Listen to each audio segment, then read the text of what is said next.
What inspires change? What motivates us? It's what's inside that moves us. What moves you? Get the Scion story at scion.com.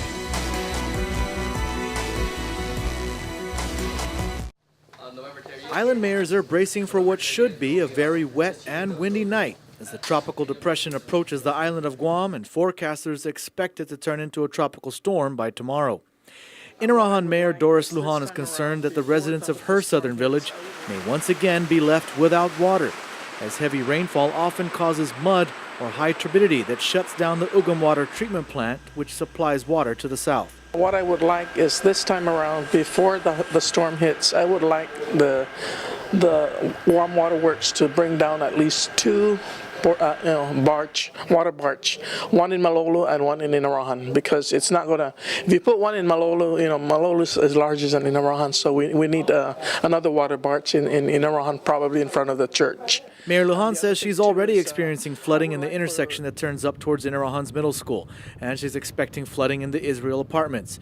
She's also concerned about sewage overflow, which resulted in the closing of Inarajan Bay a few weeks ago, and overhanging vegetation that could knock out power lines. The power lines, most of the trees are interfering with the power lines, and we want to avoid that because I don't want anybody in my community to get hurt, shocked by or they're sparking, the lines are sparking. Yigo Mayor Rudy Matanane is also concerned about some of the overhanging vegetation in his village, but he's really concerned about flooding in the Berdalio subdivision and Mataguac areas. One of the immediate concerns is like the flooding that we have had in the last downpour of rain. We don't have time to address that. We're working on it. We got some remedies, but if the rain should be as bad as the last time, we're going to be running into problems.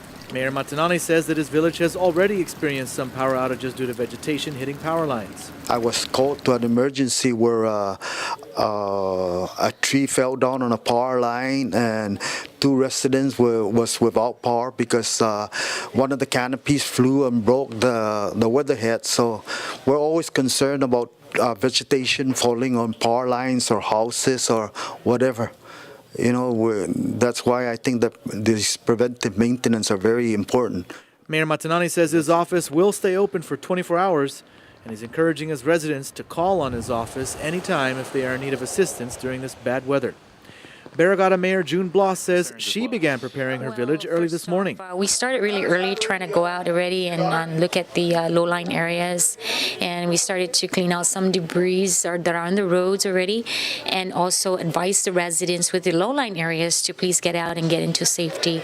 Our concern is trying to get equipment to go ahead and start cleaning those culverts as well as those drainages. That has been an issue, a flooding issue within Barrigada. That Barrigada has always been flooded out for many years now.